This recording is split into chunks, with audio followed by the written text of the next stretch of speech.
반갑습니다. 이종서입니다. 반갑습니다.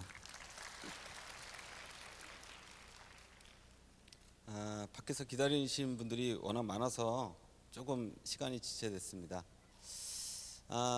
수능 끝나고 생각들이 좀 많으실 때예요. 오늘 이 자리에 오신 분들은, 학생들은 성대 논술을 보러 가지 않는 거죠. 네. 그렇게 아니면 야 빨리 끝내나 성대 논술 보러 가야 돼 뭐 이런 상황이면 조금 시간이 촉박할 것 같습니다. 네. 지금 뭐 이렇게 꼭 들을 얘기는 아니에요. 네. 지금 아까 우리 사회도 이야기하셨는데 그 이번에 뭐 워낙 무슨 뭐 용암, 뭐 불불, 제발 좀 그런 그 가십성의 기사를 좀 안 냈으면 하는 생각이 좀 있어요. 아마 상반기 때부터 제 설명회를 좀 많이 들으셨던 분들은 이번 수능 끝나고 나서 딱 뭐 봐야 되는지 제가 이렇게 이야기를 했잖아요. 그래서 이제 올해 난이도를 이렇게 정확하게 봐야 한다라는 얘기를 했는데, 일단 이번 수능에 대한 이야기를 조금 좀 먼저 하고 좀 관점을 먼저 좀 잡으시고 지금부터 해야 될 것들, 이런 것들을 이야기하려고 합니다. 제가 늘 이야기하는 것처럼 입시에서 실패를 안 하시려면요, 해당 시기 때 고민해야 될 거를 정확하게 고민하는 게 굉장히 중요해요. 그러니까 무슨 말이냐면, 지금은 우리의 정시에 어디 쓸 수 있어, 이런 거 고민하지 마세요. 왜? 성적표 나오고 고민하세요. 왜 그걸 굳이 지금부터 막 고민을 해요? 그러니까 지금은 뭐만 하면 되냐면, 우리 아이가 지금 수시로 그 대학에 응시해야 되냐 말아야 되냐, 딱 이거 하나만 고민하면 돼요. 정말로. 그 다음에 또 하나 뭐 고민하면 되냐면, 결론부터 말씀을 드리면, 우리 아이는 수시 지원 안 해. 결론 났어요. 그러면 우리 아이가 정시에 어느 대학에 그래도 검토를 해야 되는지에 대한 목차만 뽑으면 돼요. 딱 가군에 무슨 대학 쓰겠다, 나군에 무슨 대학 쓰겠다가 아니에요. 왜냐면 지금 아이들이 가채점 받아온 것도 못 믿겠잖아요. 솔직히. 그렇지 않아요? 그게 잘못 나올 수도 있고요, 극단적으로는. 자, 또 어떤 문제도 있어요? 우리가 계속 얘기하지만 원점수로 대학 가는 게 아니란 말이에요. 성적표 받으면 어차피 원점수 나오지도 않아요. 어차피 표준 점수를 가지고, 심지어는 또 뭐까지도 나와야 돼요? 대학에서 발표하는 변표도 나와야 돼요. 변표 언제 나온다 그랬어요? 네? 원서 쓰기 일주일 전부터 나와요. 그 변표가 나와야 우리는 사실 정시에 대응을 한다는 거죠. 그러면 지금은 우리가 가군에서 내가 검토해야 될 대학이 어딘지, 그게 예를 들어서 서강대일 수도 있고 성균관대일 수도 있고 예를 들어서 한양대일 수도 있고 최소한 서강대, 성대, 한양대인 것 같아. 그러면 이 대학의 정시에 대한 정보를 내가 입수해야 되겠구나. 지금부터 성적표 나올 때까지 작년도에 경쟁률은 어땠고, 작년에 커트라인은 어땠고, 작년에 어느 과에 변수가 있었고, 뭐 이런 것들, 이런 어떤 정보만 수집하면 되는 거예요. 그러면 성적표 나오면 뭐 하면 돼요? 본격적으로 그 고민을 하면 되는 거예요. 그러니까 다 고민도 때가 있다는 거죠. 그렇지 않아요? 자, 지금 결론적으로 얘기하면 수시 때 고민했던 게 얼마나 무용지물이었어요? 수능 끝나고 났더니. 그렇지 않아요? 우리 애가 거의 연대를 써야 될지 말아야 될지 모르겠어요. 제가 늘 그런 얘기할 때 최저학력이나 일단 통과하고 그런 얘기하라고. 결론적으로 딱 봤더니 최저학력 통과를 못 해갖고 왔네? 그럼 우리 애가 연대를 쓸까 말까 고민했던 게 다 무용지물 되지 않았어요 지금? 결론적으로 얘기하면? 그렇죠? 그러니까 지금 고민해야 될 것이 무엇인지를 정확하게 잡아야 고민거리가 사라져요, 사실은. 자, 그래서 지금 고민할 것만 조금 이야기하려고 해요. 그리고 정말 정시 때 고민해야 될 거는 저희 그 자료집에 첫 장 딱 펴보시면, 지금 피지 마세요. 딱 첫 장 피시면 저희가 매년 하는 그 행사인데, 대학별 상세 설명회라고 해서 성적표가 나오고 나서 진짜 대학별로 어떤 전략을 짜야 되는지, 그 대학의 올해 예상 점수는 몇 점인지 다 저희가 설명을 또 해요. 예, 대학별로 다 쪼개갖고 그 설명에 오세요. 그러시면 되죠, 뭘. 알겠어요? 네, 그렇게 하시면 됩니다. 자, 뭐 넘어가 보도록 할게요. 자, 이 얘기부터 좀 해보려고 해요. 자, 어려운 수능이었어요? 아니면 그냥 변별력 있는 수능이었어요? 아니면 심지어는 저 어려운 수능을 넘어서서 정말 언론에서 얘기하는 것처럼 불불수능이었어요? 자, 항상 제가 얘기하는 것처럼 시험이 어렵다 쉽다라고 하는 거는 정말 주관적이잖아요. 내 아이가 어렵다면 어머님들 어렵다는 거잖아요. 근데 분명히 만점자도 나오잖아요. 그렇지 않아요? 어제 기사에 딱 그렇지 않아요? 그 기사 뭐 어느 신문사라고 제가 말씀드릴 수는 없지만 만점자가 나온 거 봤더니 불불수능은 아니더라. 막 이 기사 나오잖아요. 자, 그래서 항상 어려운 수능이었냐 변별력 있는 수능이냐, 아마 제가 작년에는 어떻게 했었냐면 쉬운 수능이었냐 변별력 있는 수능이냐 이렇게 나눴어요. 자, 확실한 건 뭐예요? 자, 이번에 어려운 수능이었는지 변별력 있는 수능이었는지를 구분하는 건 굉장히 단순하다고 그랬어요. 그래서 신문에서 언론에서 하는 이야기들을 주목하지 마라. 지금은 우리에게 가장 중요한 점수는 무슨 점수라고 했어요? 표준 점수라고 얘기했고, 표준 점수에는 이미 뭐가 녹아져 있다고요? 그 점수에는 시험의 난이도가 녹아져 있는 점수라고요. 그럼 뭘 보면 되는 거예요? 예상 표준 점수를 보면 되는 것이다 라고 얘기했죠. 그래서 제가 올해 초부터 관점을 잡아드렸잖아요. 만점의 표준 점수가 130점 이하로 떨어지면 그거 물수능이다. 그죠? 130점 중반대가 되면 변별력 있는 수능이다. 130점 후반대가 되면 어려운 수능으로 전환되기 시작한다. 그래서 우리가 정말 불수능이야 정도까지를 얘기하려면 140점을 훌쩍 넘어서야 한다. 이게 우리의 관점이에요. 이게 입시적 관점이라는 거죠. 근데 지금 원점수를 가지고 얘기하는 게 무슨 의미가 있어요, 지금? 극단적으로 얘기하면 자, 자연계는 어때요? 과탐 못 본 애들이 원점수가 낮게 돼 있어요. 그러나 표준점수는 높아요. 이런 구조를 가지고 있다는 거죠. 자, 인문계는요. 수학 원점수가 낮은 애들이 불리하고 그러지 않아요? 그러나 표준점수는 높게 나와요. 결과적으로. 이런 구조를 지금 가지고 있다는 거죠. 그러니까 지금 특히 이렇게 시험의 어떤 난이도가 올라갔을 때 일수록 뭐에 주목을 해줘야 된다? 표준점수에 주목을 해줘야 한다라는 겁니다. 자, 그래서 한번 보려고 해요. 진짜 어려운 수능이었는지 변별력 있는 수능인지를 한번 이야기해 볼까요? 자, 작년도와 비교를 했을 때 올해 지금 국어의 예상 표준 점수요. 저게 맞을지 틀릴지는 누구도 몰라요. 맞죠? 저는 늘 솔직해요. 저희 예상 표준 점수가 맞는다고 저는 주장하지 않습니다. 알겠어요? 왜? 저희가 갖고 있는 표본 데이터가 뭐 60만 명의 표본 데이터가 아니잖아요.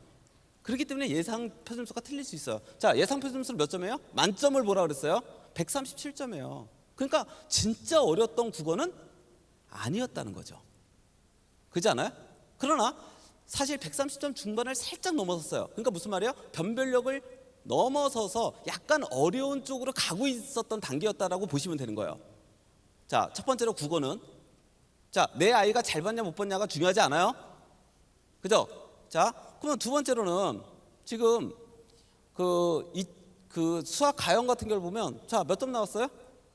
자, 2개년 연속으로 지금 수학 가형은 몇 점 나왔어요? 130점 이하로 떨어졌단 말이에요. 그리고 이번 6, 9월에도 어땠어요? 130점 이하로 떨어뜨렸어요.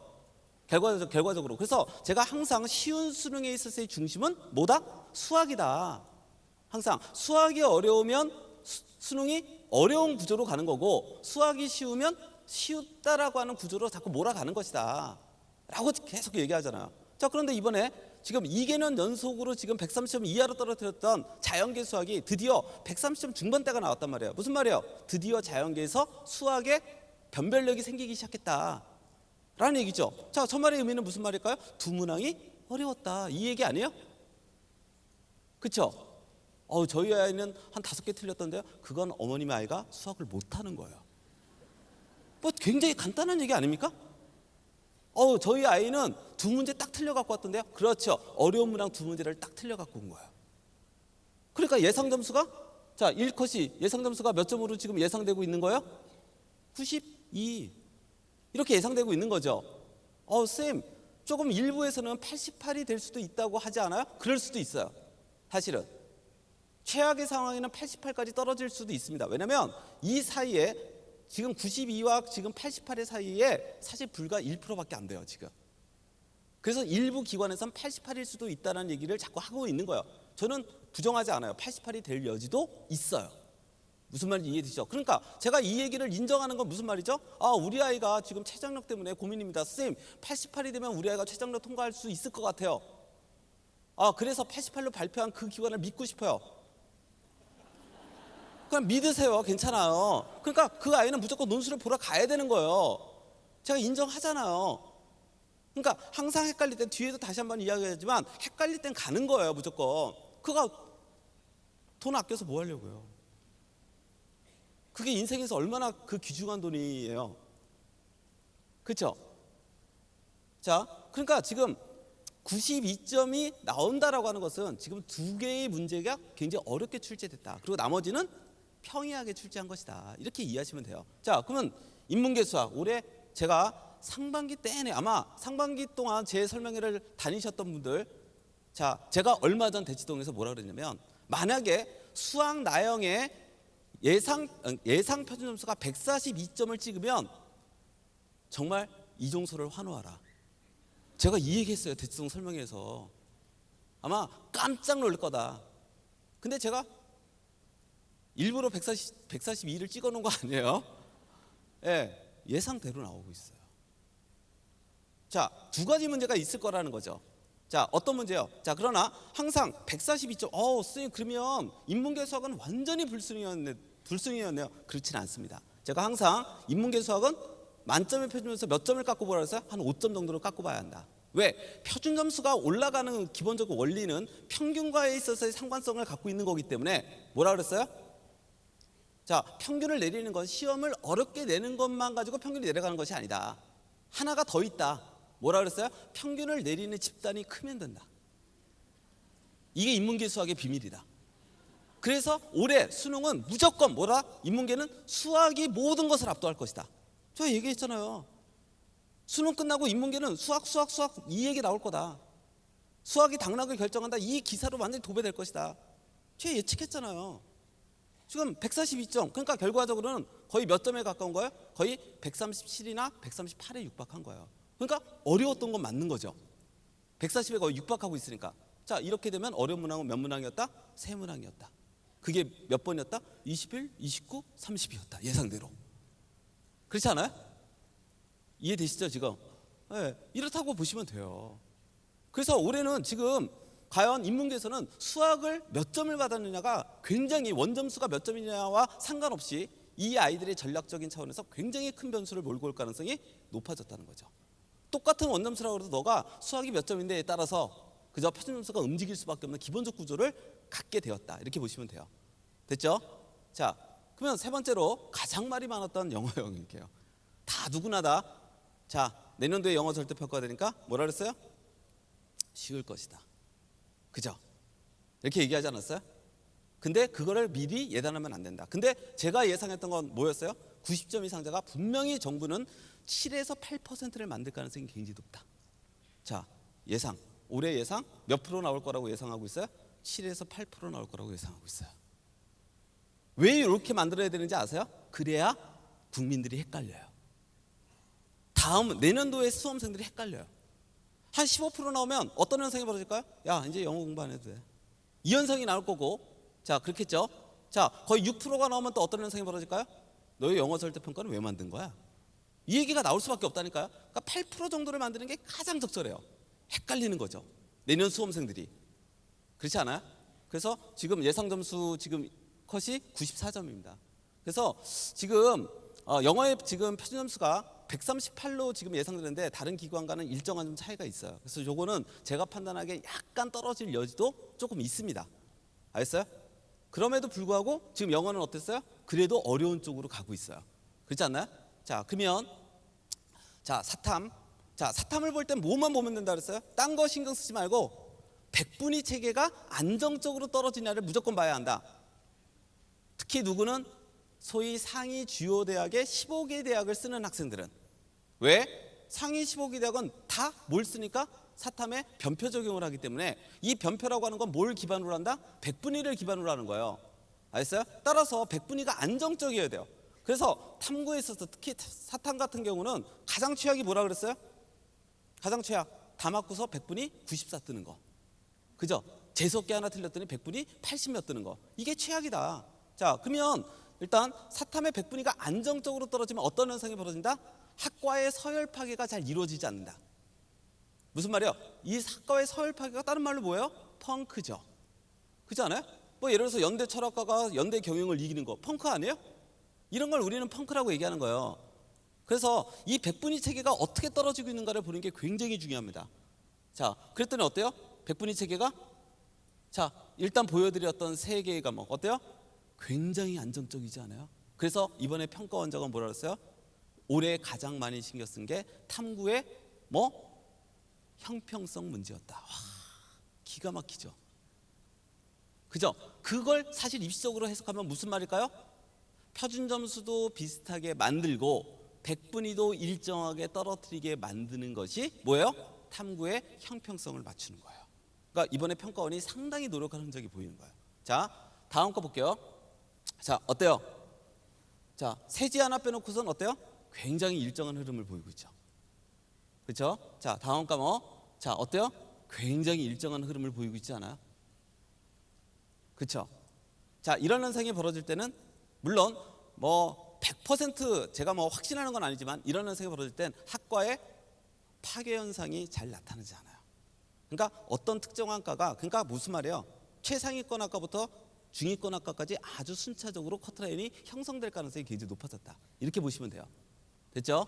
그러니까 너무 과도한 펑크 찾기에 너무 연연하면 조금 힘들어질 가능성이 좀 높아졌다. 이렇게 좀 보시면 됩니다. 자, 작년에 진짜 말이 많았던 과탐입니다.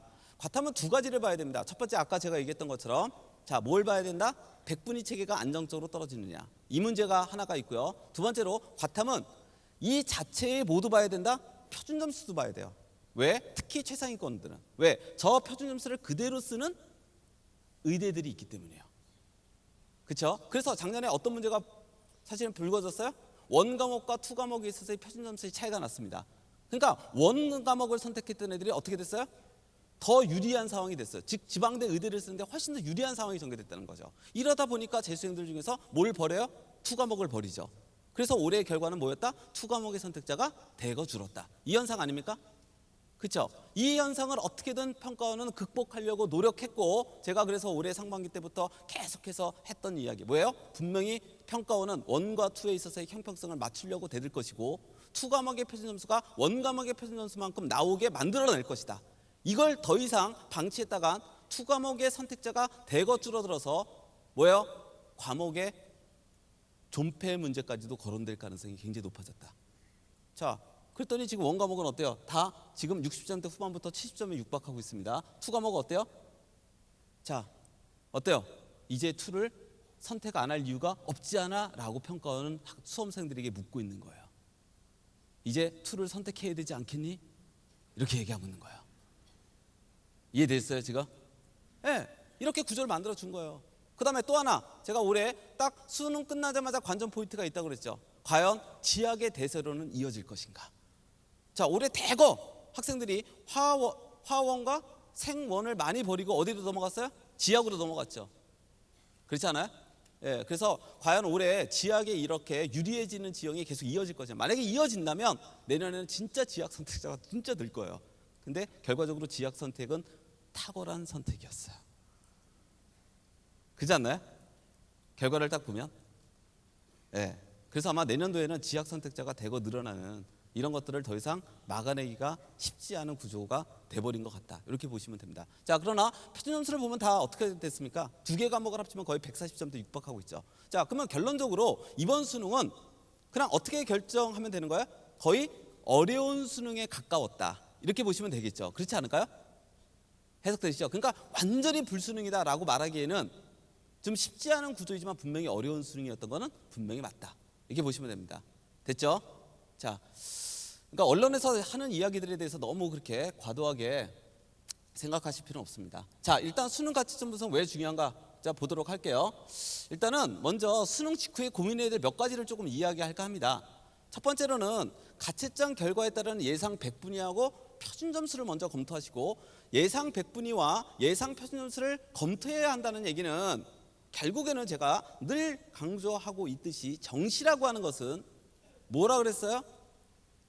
자, 무슨 놀이라고 그랬어요? 점수 놀이고 결국에는 점수 놀이라는 얘기는 백분위 점수 놀이를 할 것이냐 표준 점수 놀이를 할 것이냐의 문제일 거고, 그렇죠? 자, 우리 애가 백분위 점수 놀이를 해야 되나 아니면 표준 점수 놀이를 해야 되나의 문제는 결국에는 무슨 얘기다?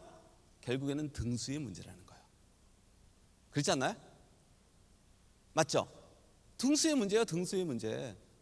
그러니까 정시는 제가 늘 얘기하잖아요. 이 자리에는 수능 만점자의 학부모가 없어요. 제가 확신하건대.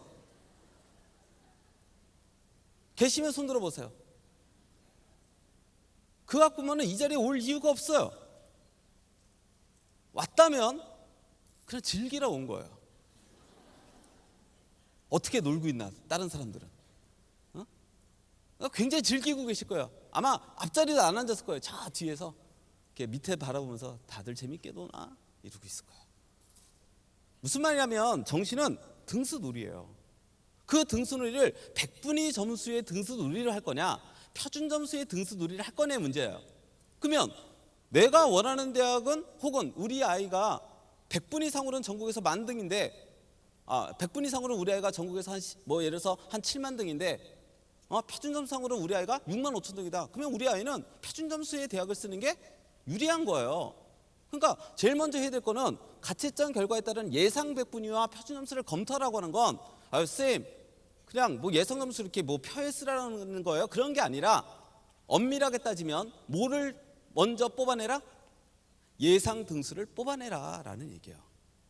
그 예상 등수를 뽑아내는 그 개념 자체가 뭐라 그랬어요? 상위 누적 백분위라는 말을 쓴다 그랬어요. 그래서 저희 기관에서는 상위 누적 백분위표를 사실은 발표합니다.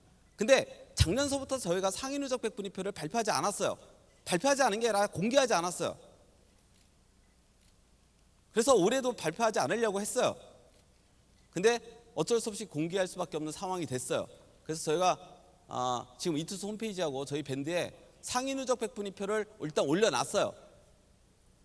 그러니까 혹시라도 우리 아이의 전국 등수를 백분위가 유리한지 아니면 표준 점수가 유리한지를 좀 보고 싶다라고 하면 저희가 예상하고 있는 상위 누적 백분위 표를 보시면 돼요. 알겠어요? 일단 그게 가장 기본적인 거고, 근데 그거를 다 일일이 내가 다운받아서 해석하는 능력이 난 떨어진다라고 하면 제일 쉬운 방법은 뭐예요? 소위 표현하면 온라인 배치표라고 하는 거를 사실은 사서 보는 게 제일 좋은 거예요. 왜? 거기에는 예상 누적 백분위부터 시작해서 모든 점수가 다 기재되어 있기 때문에 그렇습니다. 아셨죠? 네. 자, 그 다음에 두 번째로 우리가 해봐야 될 건 뭐냐면 지금 당장은 할 수는 없지만 왜? 대학별 환산 점수에 따른 유불리를 검토하라는 말의 의미는 두 가지입니다. 하나는 뭐냐면 자, 우리가 지금 우리 아이의 표준 점수는 예를 들어서 520 몇 점이야 아니면 우리 아이의 표준 점수는 510 몇 점이야 라는 얘기는 우리가 4개의 영역을 봤을 때 25%씩 반영한다라고 하는 것을 가정하고 하는 얘기예요. 그렇죠? 자, 그런데 우리가 실제로 대학에 원서를 쓸 때는 25%씩 딱딱딱딱 반영하는 대학을 원서를 쓸 가능성은 높지 않습니다. 왜? 25%씩 반영하는 대학이 많지 않아요. 주로 25%씩 반영하는 대학이 주로 교대예요.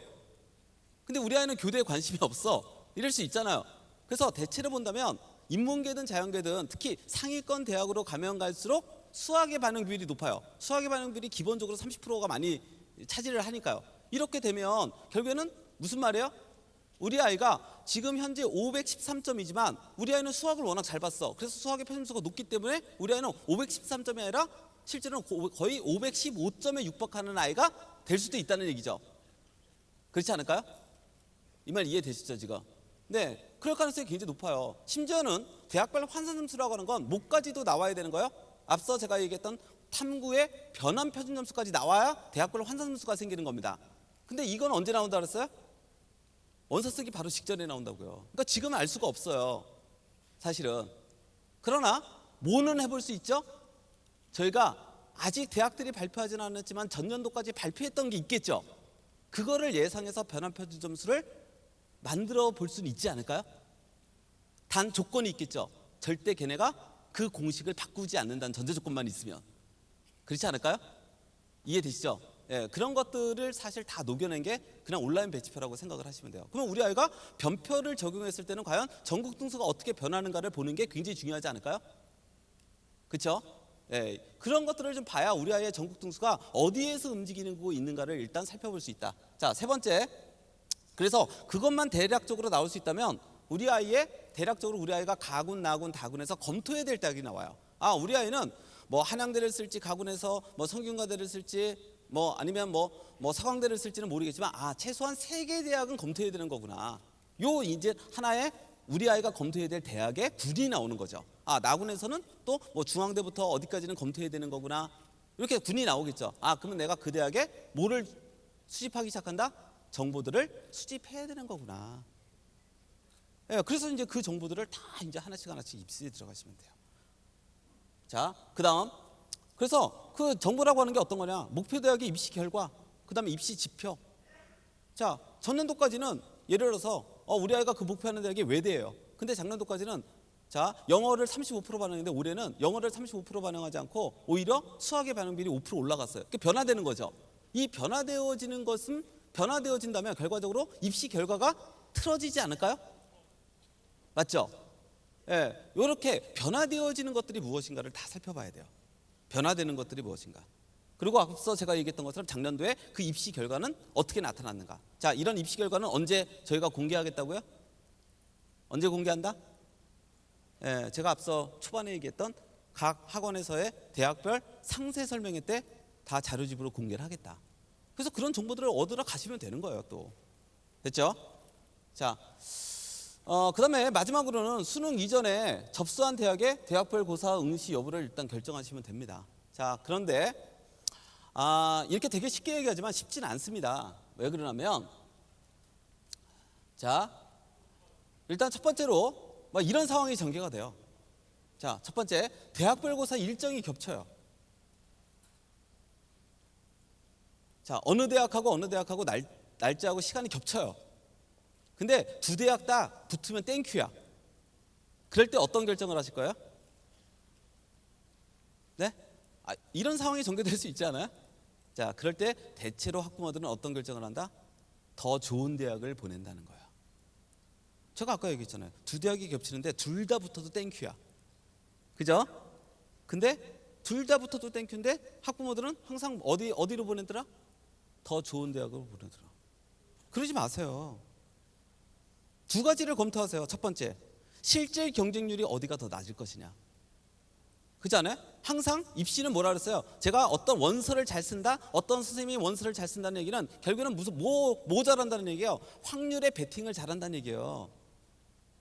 그 선생님이 원서 쓰면 100% 붙더라? 그런 거 없다고요. 세상에.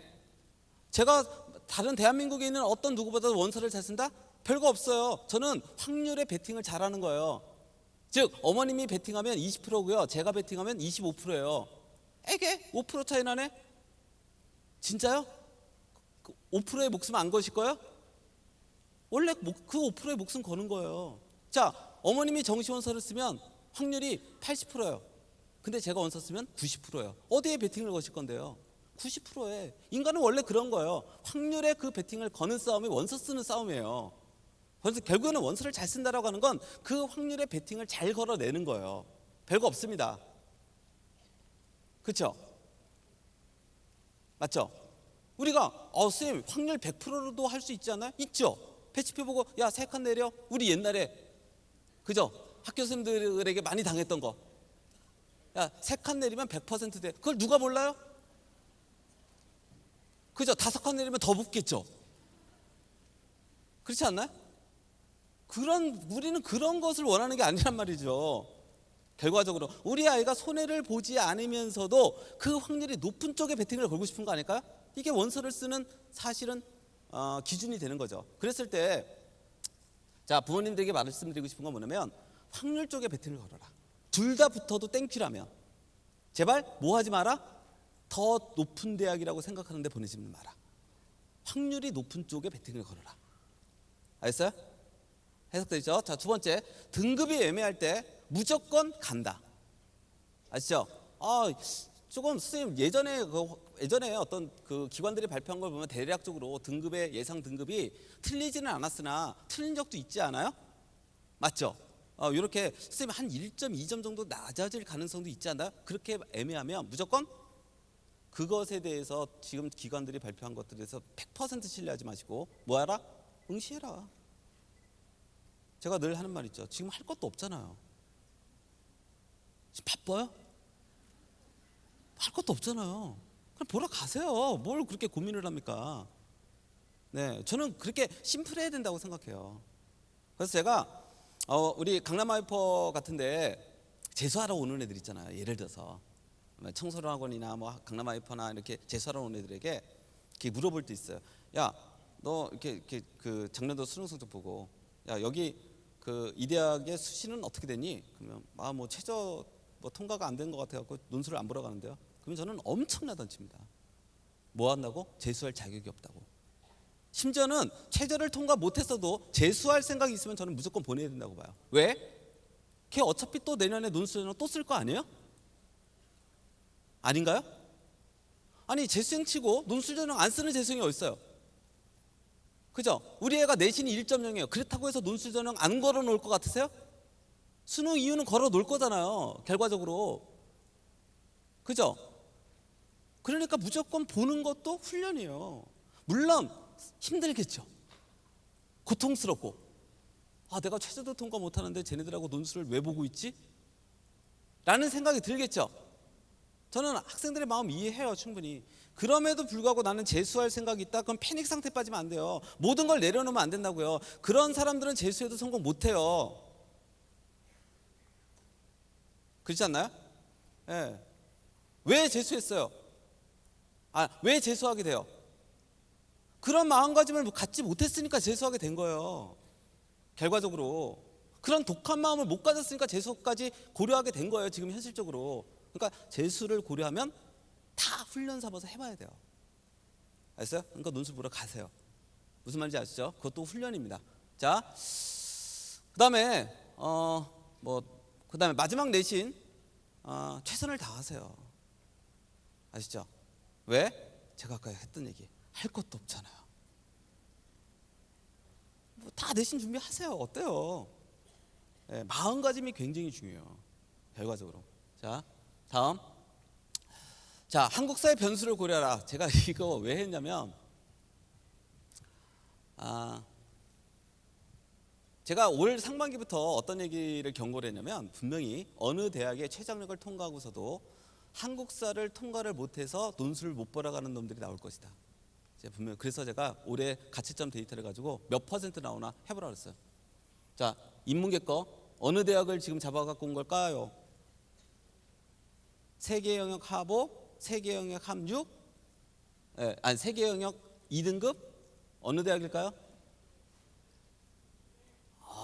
그쵸. 이거 빨리 대답 못하면 상위권이 아닌 거예요. 이거 딱 보자마자 나와야 돼. 고대예요, 맞아요. 근데 고대가 또 아주 특이한 짓을 했죠. 항상 특이한 짓을 해요. 별로 고대 발전에 도움이 안 되는. 유일하게 한국사가 3등급이에요. 최저학력이. 다른 데는 거의 대부분 다 4등급인데.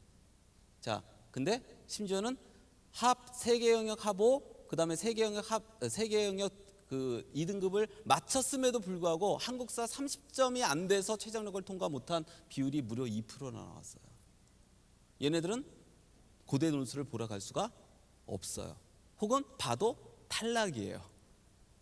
이해되세요 지금? 그래서 올해 아마 일부 그러니까 고대는 아마 실질 경쟁률이 떨어질 거라는 거예요. 반가운 소식이죠. 선생님 우리 애가 2%가 안 됐어요. 정말 최악의 경우죠. 자, 그래서 제가 올해 또 어떤 얘기도 했냐면 분명히 의대 쪽에서는 세계 영역 1등급을 그 어렵다는, 정말 누구도 해낼 수 없다는 세계 영역 1등급을 통과하고 혹은 세계 영역 합 4개 영역 합 5를 통과하고 저건 진짜 어렵잖아요. 저 어렵다는 걸 통과하고 한국사 4등급이 안 돼서 최저학력 통과 못하는 애들도 분명히 나올 것이다. 자, 그 비율이 저희 데이터상으로 무려 4%에 육박하고 있어요. 얘네들도 무조건 수시 탈락이에요. 이게 굉장히 중요한 변수의 역할을, 별것 아닌 것 같지만 100명 중에 4명이에요. 적지 않은 숫자입니다. 그렇지 않겠어요? 이런 어떤 최악의 지금 상황이 전개가 좀 됐다. 물론 하나의 변수는 있죠. 지금 한국사 지금 답 5, 6가 과연 어떻게 결정되느냐에 따라서 저 비율이 조금 좀 조정될 여지는 있겠으나 생각보다 놀랍지 않아요? 그렇죠? 그래서 제가 올 상반기 때부터 한국사를 너무 무시하지 마라. 한국사에 대한 어떤 학습에 대한 기본적 시간들을 잘 유지해 줘야 한다. 진짜 최악의 상황이 전개될 수 있다라고 경고한 데는 다 나름대로 이유가 있었다라고 하는 결과가 좀 나왔습니다. 자, 정치적 지원 전략의 기본 베이스는 제가 아까 얘기했던 것처럼 원점수는 뭐가 아니다? 점수? 아니다. 그렇죠? 쌤, 원점수도 이제 점수 아니에요? 한국사의 등급 기준은 원점수 아닙니까? 맞아요. 그러나 원점수를 써주진 않죠. 그러니까 결과적으로 원점수는 점수가 아닌 거예요. 자, 그래서 올해 거로 제가 한번 해봤어요. 해봤더니 지금 원점수가 209경수 266인 동일한 아이들의 지금 평점수를 보시면 무려 몇 점씩 차이 나고 있어요? 몇 점씩 차이 나고 있어요?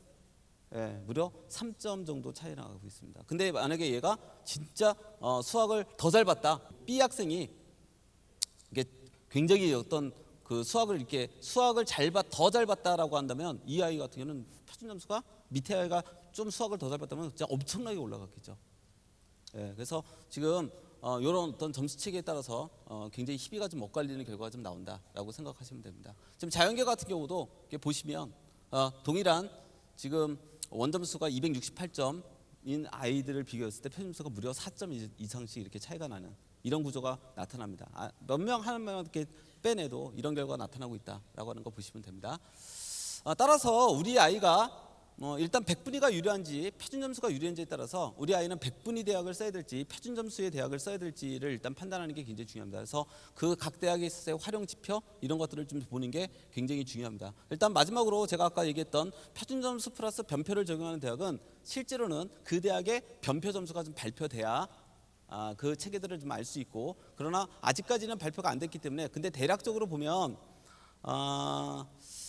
매년 거의 비슷한 어떤 그 산출식을 대학들이 발표하긴 해요. 그러나 일부 대학들은 올해 너무 탐구의 변수가 너무 커져에 따라서 소위 어때요? 그 탐구의 변환 표준 점수를 내리기도 해요. 요 내리는 과정을 우리 학생들은 물보정을 한다는 말을 써요. 커뮤니티 상으로는. 근데 또 야, 이번에 우리는 탐구가 상당한 변별력이 있을 것 같아. 그래서 오히려 탐구의 영역을 더 극대화시키고 싶을 수도 있지 않아요? 그럴 때는 오히려 탐구의 변표 적용을 굉장히 높게 잡습니다. 이걸 학생들은 우리는 뭐라고 한다? 불보정을 한다라는 말을 써요. 이렇게 좀 조정해 내기도 합니다. 그러나 보편적으로는 아마 올해는 제가 판단하기에는 아마 탐구를 이렇게 막 너무 이렇게 올린다든지 너무 내린다든지 이런 현상은 발생하지 않을 가능성이 높습니다. 왜냐하면 구경수탐 모두 변별력을 확실하게 갖춘 수능 체계제가 됐기 때문에 어떤 사탐을 가지고 아니면 탐구를 가지고 이렇게 조정하는 형태가 나타나지는 않을 가능성이 높다 이렇게 보시면 됩니다. 자, 일단 보시면 될 것 같고요. 그다음에 뭐 초등교육과 수능 활용 지표는 더 잘 보셔야 되겠죠. 더 잘 보셔야 됩니다. 왜냐하면 백분위가 유리하느냐 아니면 표준점수가 유리하느냐에 따라서 올해는 좀 희비가 엇갈릴 가능성이 되게 높아요. 특히 그래서 교대 쪽을 좀 신경 쓰는 분들은 특히나 백분위가 유리할 때는 백분위 중심 대학으로 딱 포진을 시켜야 되고요. 그다음에 우리 아이는 표준점수가 유리하다라고 했을 때는 표준점수 점수 중심으로 이 체계들을 잘 잡아내셔야 됩니다. 자, 일단 수학 가형하고 나형의 반영 여부를 좀 꼭 확인해야 된다는 얘기를 했는데, 일단 올해 전반적으로 보면 그 얘기를 질문을 생각보다 굉장히 많이 하시더라고요. 인문계에서 그러니까 수학의 나형의 표준점수가 상당히 높으니까 아무래도 인문계 학생들이 중위권 라인 혹은 중하위권 라인은 인문계와 자연계 간에 있을 교차 지원이 되잖아요. 그렇지 않나요? 맞죠? 이 교차 지원이 되기 때문에 전반적으로, 그리고 잘 원점수를 보시면 올해가 아마 더더욱이나 인문계하고 자연계 똑같은 대학의 원점수를 보시면 무려 거의 20점 정도 차이 나요.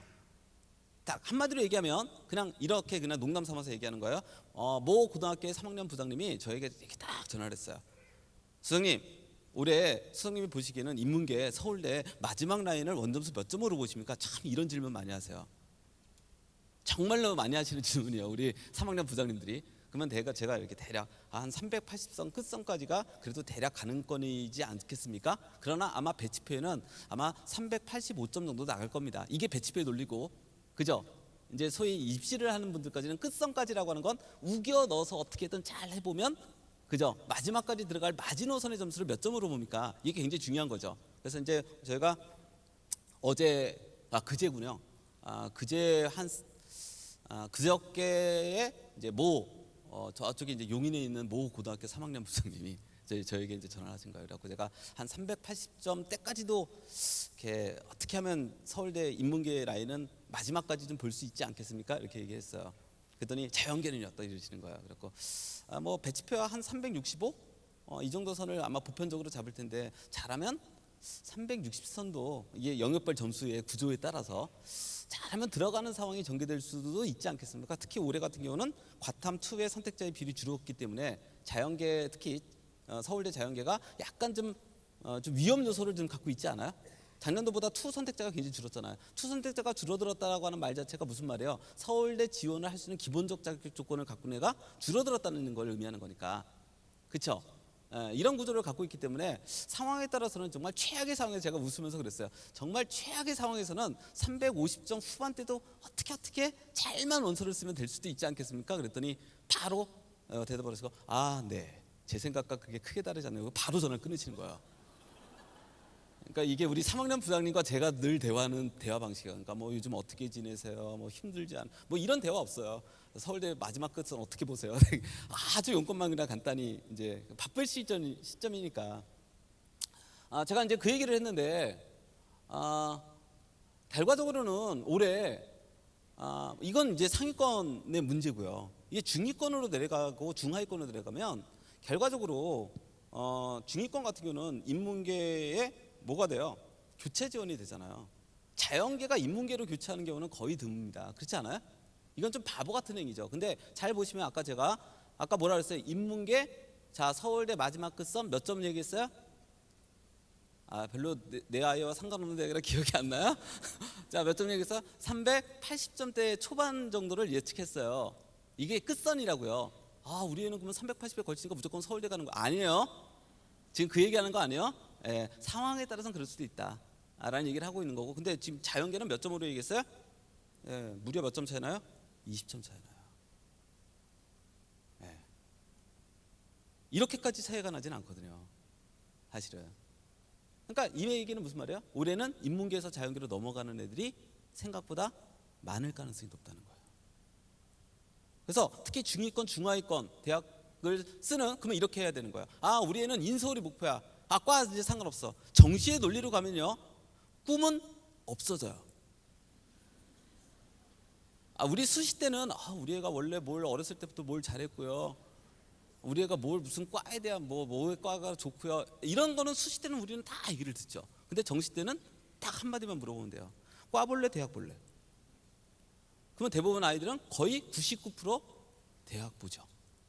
그렇지 않아요? 자, 정시 때는 선생님 그 과 뭐 하는 과요? 라고 물어보지 않아요. 수시 때는 참 다양한 걸 물어봐요. 선생님 그거 전공하면 뭘 어떻게 할 수 있어요? 이거 참 많은 걸 물어봐요. 근데 정시 때는 그렇지 않아요. 지금은 아주 크게 보면 내가 인서울 할 수 있냐, 내가 이름 들어본 대학이냐, 이런 게 굉장히 중요해요. 정시의 논리로 넘어가는 순간 결과적으로 그래서 어떤 면에서는 사실은 수시는 대단히 좀 교육적인 측면이 있는 거고요, 정시는 조금 비교육적인 측면이 좀 있는 겁니다, 사실은요. 왜? 정시에서는 참 꿈에 대한 이야기를 하기가 참 쉽지 않잖아요. 왜? 제가 늘 얘기하는 것처럼 대학과 학과를 마음껏 볼 수 있는 정시에서는 거의 없다. 그렇지 않아요? 몇 점이 돼도 대학과 학과를 마음껏 볼 수가 없어요, 일부 극간 애들 빼놓고는. 그래서 대학과 과를 마음껏 고를 수 있으려면 다 맞으면 되는 거다, 정시는. 그죠? 그러면 꿈에 대한 이야기도 할 수 있다, 진지하게. 그렇지 않아요? 근데 지금은 그런 상황이 아니에요. 정시의 논리로 넘어가는 순간. 그래서 결과적으로 지금 보시면 수학, 가형, 즉 다른 말로 얘기하면 자연계 학생들이 증가했고 인문계 학생들이 줄어들었어요. 그래서 자연계 학생들, 특히 자연계 중위권, 중하위권 학생들은 어떻게든 원서를 쓸 때 나형이나 사탐이 반영되는 대학들은 피하는 게 좋은 거예요. 아시죠? 올해는. 왜? 무슨 말이에요? 인문계 학생들이 자연계로 넘어올 가능성이 되게 높다고요. 왜 넘어와요? 걔네들이 원래 자연계였기 때문에? 아니요, 일단 집에서 대학을 다니는 게 목표이기 때문이에요. 이런 논리로 접어들기 때문에 이제는 인문계 학생들도 교차를 마음껏 하려고 대들 거예요. 아시죠? 그러면 지금 이 자리에 얘기 듣는 우리 인문계 학생들은 아하, 우리 아이는 지금 점수가 너무 낮아. 근데 목표는 인서울이야. 아니면 집에서 대학을 다녀야 돼. 그러면 목까지도 봐라. 배치표 인문계만 피지 말고 뒤집어라. 뒤집어 봐야 돼요. 자연계 쪽에서는 혹시 갈 만한 대학이 있는지. 알겠어요? 그리고 자연계학과 중에서는 인문계가 해도 괜찮은 과들이 꽤 있어요. 그렇지 않아요? 뭐 식품영양학과를 꼭 자연계학과라고 말할 수 없잖아요. 예를 들면 그렇죠? 무슨 생명? 이번 겨울방학 때부터 생물 공부 열심히 하면 되잖아요. 그렇지 않나요? 그리고 심지어는 또 어떤 얘기도 할 수 있어요? 쌤, 일단 자연계로 갔다가 전과도 될 수 있지 않나요? 그렇죠. 뭐 이런 여러 가지 루트가 있단 말이에요. 대학에 어떤 기본적인 체계가 있기 때문에. 그래서 그런 어떤 방법들을 고민하는 분들이 생기기 때문에 기본적으로 그렇게 올해는 딱 구상을 하셔야 돼요. 특히 중위권, 중하위권 학부모님들, 특히 자연계 학부모님들 조심하셔야 돼요. 아셨어요? 무슨 말인지 아시죠? 전체적으로 학생 자연계 학생 수가 늘어난 것도 있지만 인문계가 넘어올 여지가 올해는 훨씬 더 커졌다라고 하는 거 꼭 잊지 마셔야 돼요. 아셨나요? 그래서 인문계가 넘어올 여지가 있는 대학, 즉 수학 나형과 사탐을 반영하거나 심지어는 뭐까지도 인문계들이 입맛을 다실 수 있는 과들은 컷이 올라갈 여지가 있다는 거예요. 그러면 인문계들이 진짜 안 가려고 하는 과는 어딜까요? 뭔가 물리와 관련된 과는 안 가려고 해요. 뭔가 이거는 방학 동안에 공부해도 안 될 것 같은 느낌이 있어요. 그렇지 않아요? 우리 인문계 학생도 솔직히 그렇지 않아요? 야, 생물 뭔가 해볼 수 있을 것 같지 않아요? 근데 물리 이건 아닌 것 같았어요. 그런 느낌이 있지 않아? 딱 느낌상. 그렇죠? 제가 이 얘기했다는 얘기는 거꾸로 그러면 진짜 물리 관련 학과를 쓰면 오히려 될 수도 있겠구나. 그렇죠. 또 제가 근데 이 얘기했으니까 또 몰리면 또 어떻게 될지 모르죠. 이게 입시예요. 네. 자, 아무튼 그래서 지금 수학 가형하고 나형이 허용 대학들 제가 목차 뽑아놨으니까 여기 대학들 중에서는 그래도 나름 관심 가질 만한 대학들이 좀 있잖아요. 그렇지 않나요? 네. 그래서 이런 것들 잘 살펴보시면 됩니다. 자, 그다음에 영역별 반영 비율을 반드시 전년도와 비교하셔야 돼요. 왜? 바뀌고 있는 데가 있으니까. 뭐 경희대 같은 데도 작년에 뭐 영어의 반영 비율이 지금 30%였는데 지금 영어의 반영 비율을 5%씩 줄여놨어요. 그러면 이 얘기는 무슨 말이에요? 거꾸로 얘기하면 커트라인이 어떻게 된다? 바뀐다. 그렇죠? 컷이 바뀔 수밖에 없는 기본적 구조가 있다. 이런 것들 잘 살피셔야 됩니다. 네. 전반적으로 보면 지금 2018년도를 대비하고 있는 느낌이 들지 않아요? 대학들이 뭔가 그렇죠? 영어의 반응 비율을 좀 줄이고 뭐의 반응 비율을 탐구라든지 아니면 국어라든지 아니면 특히 수학 같은 반응 비율을 자꾸 늘리는 이런 흐름을 이미 2017년도부터 대비하기 시작했다고 보시면 되는 겁니다. 자, 넘어갈게요. 그다음에 탐구 반영 방식을 먼저 이해하라고 얘기했는데 여기 보시면 뭐 변표 최고 환산 점수 반영 대학도 있고요. 그다음에 표준 최고 환산 점수 반영 대학도 있고 굉장히 다양합니다. 이거를 지금 이해하려고 하지 마세요. 알았어요? 이걸 이해하려고 하지 마시고 딱 하나만 기억에 남기시면 돼요. 탐구는 어떤 점수를 반영하느냐에 따라서 내 아이의 유불리가 바뀔 수가 있겠구나 정도의 느낌만 딱 가지고 가세요. 알았어요? 무조건 표준 점수로 가는 게 아닌 거구나. 이렇게 변환 표준 점수라고 하는 걸 쓰는 대학도 있는 거고 표준 점수를 그대로 쓰는 대학도 있는 거고 100분의 1을 쓰는 대학도 있는 거고 앞서 제가 얘기했던 건 변표 최고 환산 점수를 쓰는 대학도 있는 거고 표준 최고 환산 점수를 쓰는 정말 탐구는 다양한 방식으로 점수를 활용하는 거구나 라고 이해하고 가시면 돼요. 아시죠? 저 중에서 우리 아이가 가장 전국 등수가 더 좋아지는 대학을 선정하는 게 우리 아이에게 조금이라도 1점이라도 더 이득을 만드는 방법이 있긴 있는 거구나 정도의 느낌만 가지고 가시면 돼요. 아시나요? 무슨 말인지 아시죠? 네, 이 정도의 느낌만 받고 가십시오. 그래서 이런 식으로 가장 대표적으로 변환 표준 점수가 작년도에 뭐 이런 거예요. 왜냐하면 그냥 탐구는 각각의 영역에 있어서의 점수대별로 표준 점수가 비슷하게 나오기가 굉장히 어렵다는 거죠. 사실은. 근데 올해는 다행히도 굉장히 많이 비슷하게 만들어 놓은 거예요. 지금 특히 과탐은. 왜? 워낙에 지금 논란이 벌어졌으니까. 그래서 주요 대학들은 저렇게 100분위 1을 중심으로 해서 강제로 표준 점수를 줘요. 그러니까 100분위가 100일 때 제가 68점이든 걔가 66점이든 똑같이 무슨 점수를 주는 거야? 야, 너 68, 65.5 받아 그냥. 너 66, 너도 65.5 받아. 이렇게 강제로 부여하는 거예요. 그래서 제가 아까 강조한 것처럼 탐구는 뭐가 잘 나와야 한다? 백분위가 잘 나와야 한다는 거예요. 그래서 작년도에 사탄, 특히 사탄 같은 경우는 최악이 뭐였다? 다 맞았는데 백분위가 94 뜨는 거. 하나 틀렸더니 백분위가 80이 뜨는 거. 그러면 걔는 백분위를 82를 따라가야 되거든요. 이게 진짜 최악이었다. 이래서 제가 작년도에 서울대 경영평균하고 연대 경영평균하고 고대 경영평균하고 뭐 이랬던 것들이 다 원인이 있었다. 한국사가 백분위가 불안정했고 특히나 아이들이 제일 많이 선택하는 생윤의 백분위가 불안정했기 때문에 이렇게 백분위 체계가 불안정하면 뭐 한다? 상위권 학과들의 펑크 현상이 나타나는 주요한 특징을 가지고 있었다. 과거의 사례를 보면.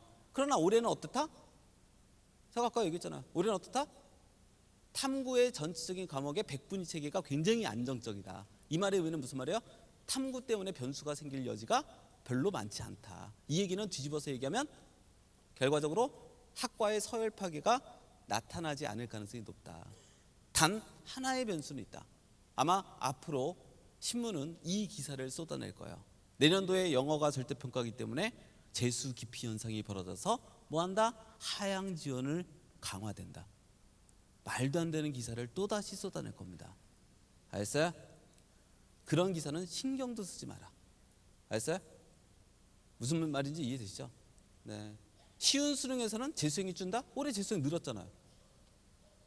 네, 올해 재수행 초반기 다 준다 그랬어요. 그런 거 예상하는 게 아니에요. 제가 늘 강조하는 거지만 입시는 예상은 하는 거지만 결과적으로는 대응하는 거예요.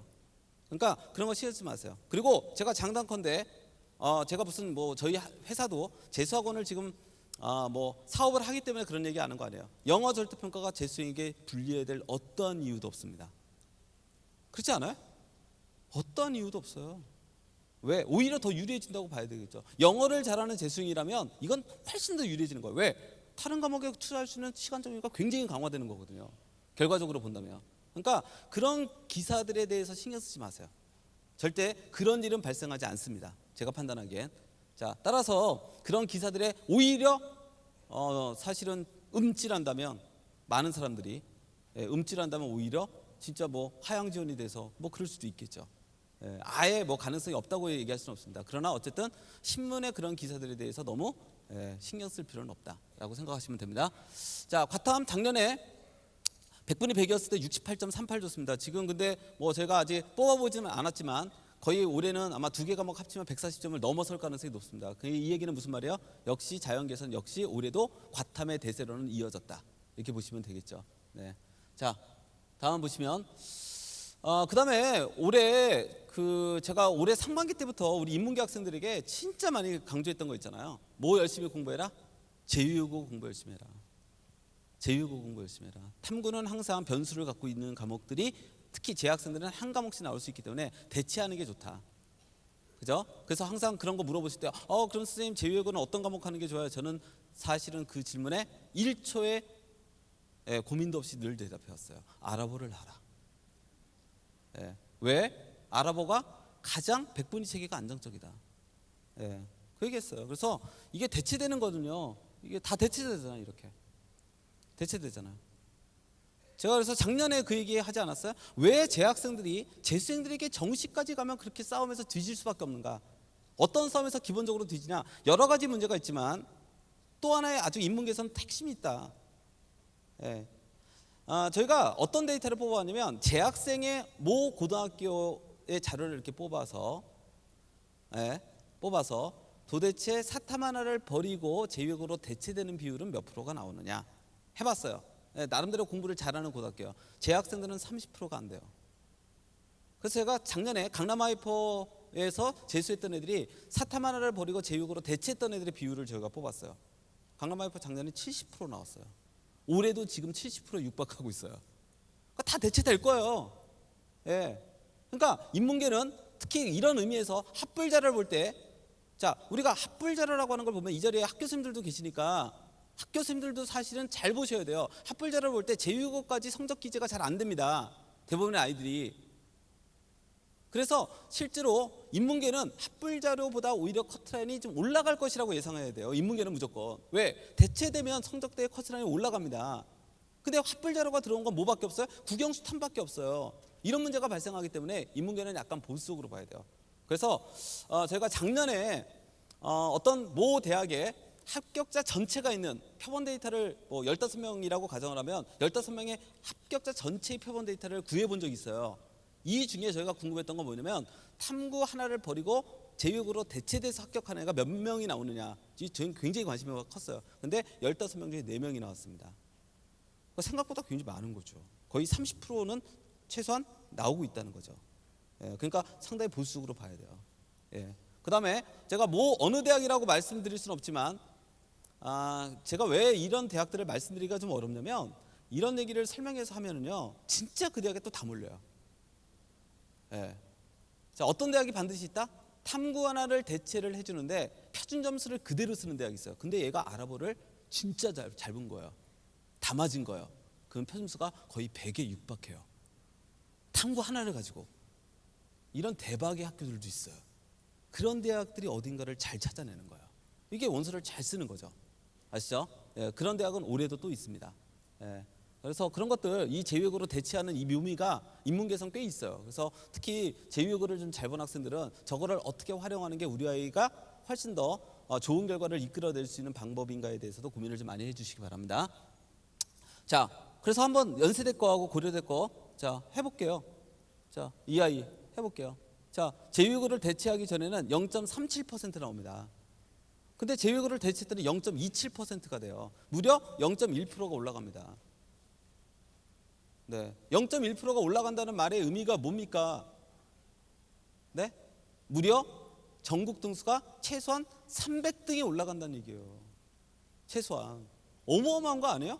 대체되느냐 안 되느냐에 따라서 우리 아이의 전국 등수가 300명이 움직여요. 300명이 최소한 어마어마한 결과가 나타나는 거죠. 네, 똑같아요. 고대도 거의 0.1%가 차이가 나요. 대체하느냐 안 하느냐에 따라서 얘 전국 등수가 막 300명씩 움직여요. 막 어마어마한 결과가 나타난다는 거죠. 이런 식으로 됐죠?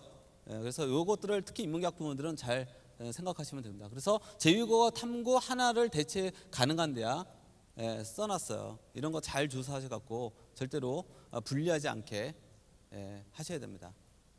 그리고 어머니들이 그런 것도 꼭 질문하세요. 참 어머니들은 보면 어떤 면에서는 참 상상력이 대단한 걸 수도 있고요. 참 엉뚱한 걸 수도 있어요. 그러면 우리가 원서 쓸 때 제 아이는 반드시 제휴국어로 대체합니다 이렇게 써야 되나요? 원서 접수할 때? 그냥 알아서 대체해줘요. 아시죠? 대학들이 알아서 해주니까 그건 걱정하지 않으셔도 됩니다. 제가 전화해서 입학처에 저희 아이는 대체할 거예요 이렇게 꼭 이런 걸 질문하시는 분이 있다니까요. 저는 깜짝 놀라요. 참 상상력이 대단하지 않아요? 제가 보기에는 상상력이 대단한 것보다는 참 걱정을 안고 사시는 거죠. 그래서 걱정하지 마세요. 원서 접수하면 알아서 그건 자동으로 대체를 합니다. 자, 그리고 학생부의 실질 반영 비율을 좀 고려해서 조금 우리 아이가 조금 내신이 조금 나쁘다라고 했을 때는 조금 잘 신경 쓰셨으면 좋겠고, 그다음에 제발 좀 그런 거 생각하지 마세요. 뭐 매년 제가 하는 얘기지만 선생님 저희 애는 내신이 나빠갖고요 너무 점수를 많이 깎여요. 근데 항상 그 기준이 뭐냐면 만점을 기준으로 해서예요. 그러면 예를 들어서 숭실대라고 하면 예를 들어볼게요. 숭실대라고 하면 내신 만점 받은 애가 숭실대를 쓴다는 것도 좀 아이러니 아니에요? 이미? 그러니까 중요한 거는 내 경쟁자들이 어떤 극간의 내신 성적대들이 쓰냐가 중요한 거지, 만점에서 우리 아이가 몇 점 깎여요 이렇게 쓸데없는 걱정하는 게 아니에요. 그렇지 않나요? 그럼 보편적으로 예를 들어서 뭐 숭실대 이렇게 잡으면 숭실대 쓰는 애들이 대체로 내신은 거의 3등급대 아닐까요? 아닌가요? 1.1등급대예요? 걔는 1등급대인데 이미 수시에 숭실대도 못 갔다는 것도 얘도 좀 문제가 좀 있는 거 아닌가? 아닌가요? 맞잖아요. 상식적으로 생각을 해보면. 그러니까 그렇게 걱정하는 게 아니라는 거죠. 보편적으로 숭실대는 3등급대들이 제일 많아. 근데 우리 애는 4등급이야. 그럼 몇 점 깎인다? 1점 깎인다. 뭐 예를 들어서. 그러니까 그렇게 큰 영향은 아니겠구나. 이렇게 생각하면서 원서를 써야지. 만점에서 몇 점 깎여요 이러는 거는 굉장히 위험하다. 그러니까 항상 상상해 보면 딱 상상할 수 있지 않아요?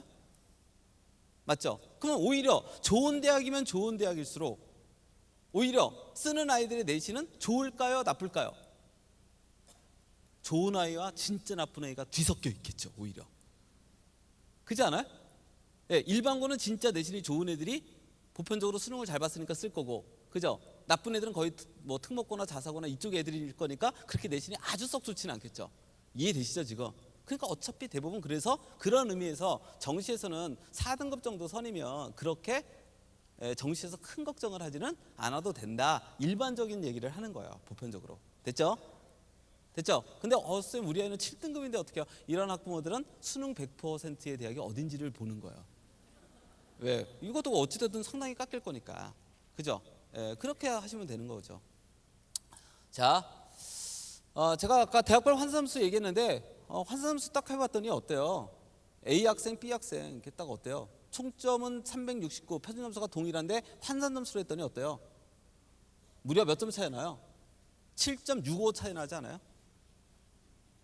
그래서 환산점수가 진짜 중요한 거예요. 그래서 항상 시험 성적표만 나오면, 즉 수능 성적표만 나오면 신문의 첫 기사는 뭐로 장식한다? 우리 아이에게 유리한 대학을 찾아라 라는 말이 나오는 거예요. 자, 우리 아이에게 유리한 대학을 찾아라 라는 말이 무슨 말이에요? 대학별 환산점수가 제일 유리한 대학을 찾아내라 이런 얘기예요. 이해되셨나요? 그러니까 아까도 제가 얘기했던 것처럼 우리 아이는 서강대나 성균관대나 한양대 중에 가군에 쓸 거야. 그러면 뭐 생각해야 돼요? 아하, 대학별 환산점수에서 제일 유리한 대학이 어디인가에 따라서 그 대학이 결정되는 거예요. 엄마 나는 서강대가 더 좋아. 따윈 필요 없어요. 성균관대가 더 좋아. 따윈 필요 없어요. 그런 따윈 필요 없다니까요. 네 마음에 서강대, 성대, 한양대 순위는 있겠으나 순위 따위는 필요 없어. 뭐가 무조건 가는 거다? 환산점수가 유리한 대학을 무조건 1순위로 가는 거예요. 이게 당연한 논리죠. 사실은. 네. 그래서 그렇게 가시면 됩니다. 자, 다음. 당연히도 수시 2월 인원 잘 살피셔야죠. 그래서 현재 그 배치표에 나타나 있는 옆에 인원은 수시 2월 인원이 포함되지 않은 인원이에요. 따라서 배치표 보시면서 이렇게 적게 뽑아 큰일 났네 이러지 마세요. 일단 수시까지 다 2월 된 다음에 그 숫자를 보는 것이 일단 현명한 태도이다. 자, 됐죠? 넘어갑니다. 그 다음에 정시 추가 합격 인원도 미리 확보해 놓는 게 굉장히 좋겠죠. 왜? 참 이율배반적이지 않아요? 원서를 쓸 때는요 문 닫고 들어가고 싶어요. 학부모들 그렇지 않아요? 근데요 발표되잖아요. 떨어졌다고 난리를 쳐요. 문 닫고 들어갈 사람은 당연히 떨어지는 걸 당연하다고 받아들여야 되는 거 아니에요? 아닌가요? 이만큼 부모들이 이율배반적이라는 거예요.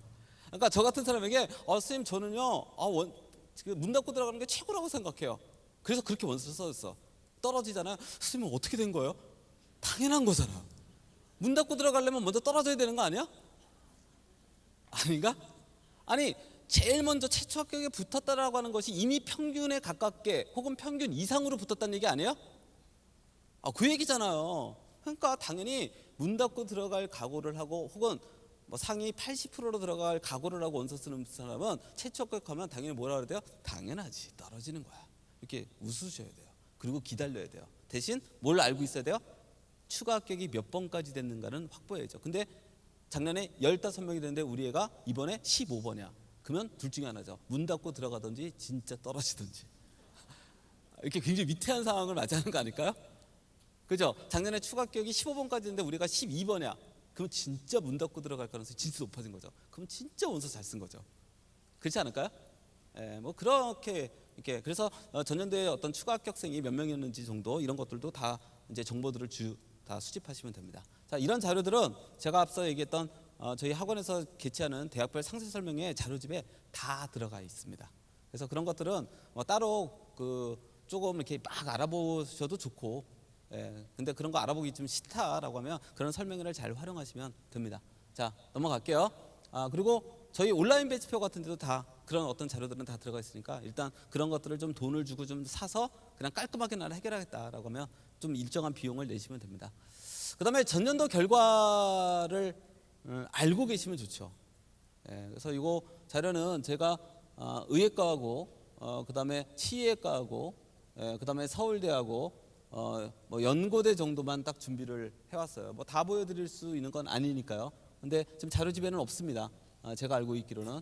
그래서 제가 써갖고 온 거는 뭐냐면 써갖고 온 거 옆에 있는 점수는 517.8 저 점수는 표준 점수가 아니에요. 서울대 환산 점수예요. 자, 그러면 저희는 어떤 작업을 할까요? 자, 작년에 서울대 물리천문이 저희가 갖고 있는 정보상으로는 517.8이 컷이었어요. 알았어요? 문 닫고 들어가라가 517.8이었다는 거죠. 그러면 저희는 무슨 고민에 빠질까요? 자, 입시하는 사람의 당연히 입장에서는 작년에 517.8이 올해로 서울대 환산 점수로 따지면 몇 점일까로 또 환산해 내겠죠. 이 짓을 하지 않을까요? 그죠? 그래서 작년에 517.8은 올해 예를 들어서 516.5야 라고 하면 516.5 정도 사이에서 움직일 가능성이 굉장히 높지 않을까요? 그죠? 이런 예측을 하는 거죠. 그러니까 작년도에 뭐를 아는 게 제일 중요한 거예요? 커트라인을 조사한다는 얘기는 작년도에 환산 점수의 커트라인을 조사하는 게 굉장히 중요한 거예요.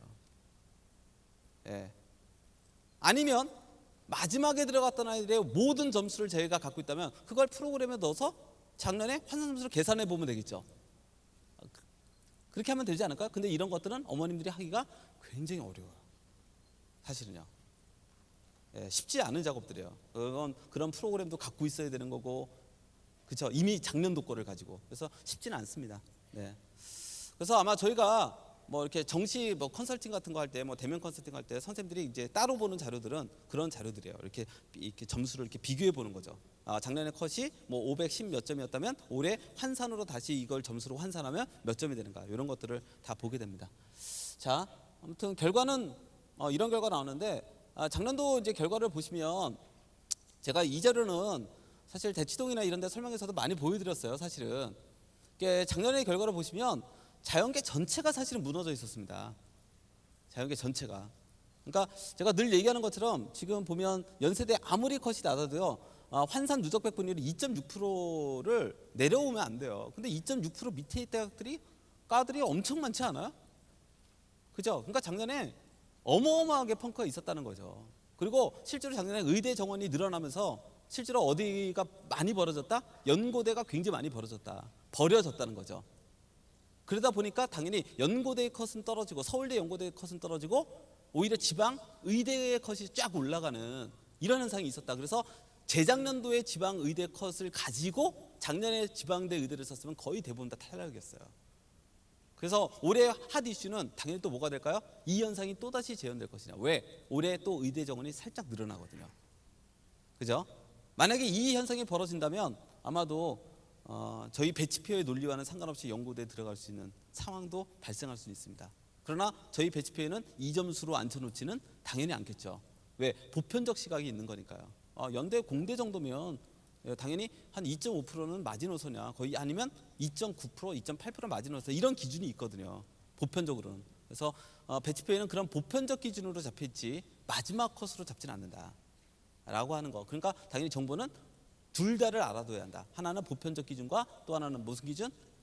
커트라인의 기준을 둘 다 확보해서 여기서 이렇게 움직여 나가는 이런 과정들을 잘 살펴보시는 게 굉장히 중요하다. 고대도 마찬가지예요. 고대도 아무리 진짜 낮게 잡아도요 3%를 넘어가면 안 되거든요. 근데 지금 3% 밑에 대 학과들이 어마어마하게 포진돼 있잖아요. 이런 결과가 나왔다. 자, 서울대 문과 제가 늘 보여드리는 거죠. 경영 저렇게 펑크 났던 데는 사탐의 백분위 불안정성이 굉장히 컸다, 이렇게 보시면 되고요. 그 다음에 또 하나는 연대 경영이 아예 저 모양 저 꼴이 됐던 상황들은 또 마찬가지다. 그 다음에 고려대 마찬가지죠. 경영 위치를 보세요. 완전 전멸이었다고 봐야 돼요. 그러니까 작년에 정말 얻어서 들어간 애들이 생각보다 꽤 있었다라고 보셔야 됩니다. 자, 마지막으로 이제 정시 주요 특징 간단하게 얘기를 하면, 정시 선발 인원 변화 줄었다. 근데 중요한 건 정시의 선발 인원이 준 게 중요하지 않아요. 내 아이의 점수대에 맞는 대학이 줄었느냐 안 줄었느냐가 중요한 거예요. 그렇지 않아요? 맞죠? 전체가 줄어들었다는 별로 의미가 없다니까요. 내 아이의 점수대에 있는 그 대학들이 줄었어? 이게 굉장히 중요한 거죠. 그런 의미에서 본다면 서울대, 연대고대, 서성한까지는 그렇게 큰 변화 없어요.